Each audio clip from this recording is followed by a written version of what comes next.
नमस्कार, जय हिंद।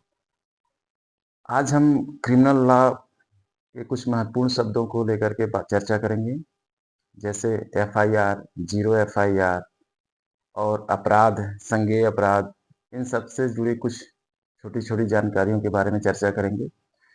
तो सबसे पहले हम जानते हैं कि एफआईआर क्या होता है। एफआईआर होता है फर्स्ट इन्फॉर्मेशन रिपोर्ट यानी प्रथम सूचना प्रतिवेदन। यह सीआरपीसी की धारा 154 में लिखा गया था। लेकिन आज यह बीएनएसएस 2023 में धारा 173 में बताया गया है। इसके भी दो पहलू हैं, एक होता है जीरो एफआईआर और एक होता है क्रॉस एफआईआर। तो सबसे पहले बात करते हैं जीरो एफआईआर। जीरो एफआईआर ऐसे मामले जो किसी अन्य स्थान पर घटित हों और उसकी सूचना किसी दूसरे थाने में दी जाए, तो उसे कहते हैं जीरो एफआईआर। दूसरा है क्रॉस एफआईआर। क्रॉस एफआईआर के बारे में ना तो सीआरपीसी में कुछ परिभाषा दी गई है और ना ही बीएनएसएस 2023 में ही इसके बारे में कोई जिक्र है। फिर भी क्रॉस एफआईआर दर्ज किया जाता है एक ही मामले में जब विपक्षी अपने केस को मजबूत करने के लिए एक एफआईआर दर्ज करता है, तो उसे कहते हैं क्रॉस एफआईआर। इसके बाद बात करते हैं हम अपराध के बारे में। अपराध क्या है? यानी अपराध मतलब ऑफेंस। ऑफेंस ऐसा कोई कृत्य या कार्य जो समाज विरोधी हो और जिसके लिए किसी कानून में दंड का भी प्रावधान हो।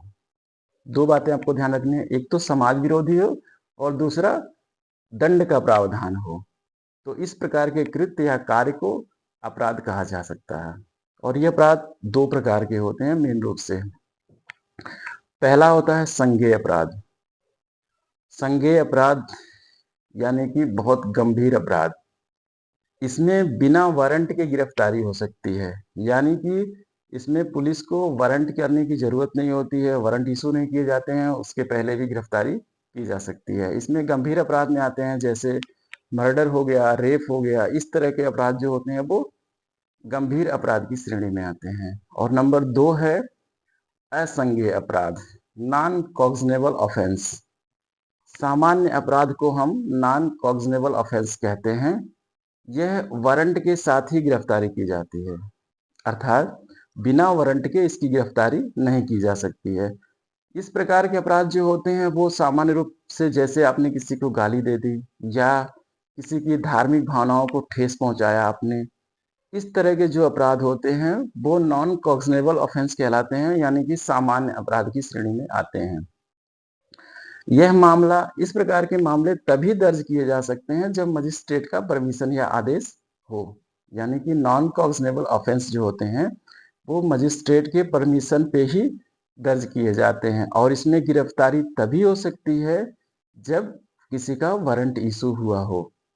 तो मैं समझता हूँ कि आपको ये जानकारी अच्छी लगी होगी और इस तरह की जानकारी के लिए आप हमसे जुड़े रहिए।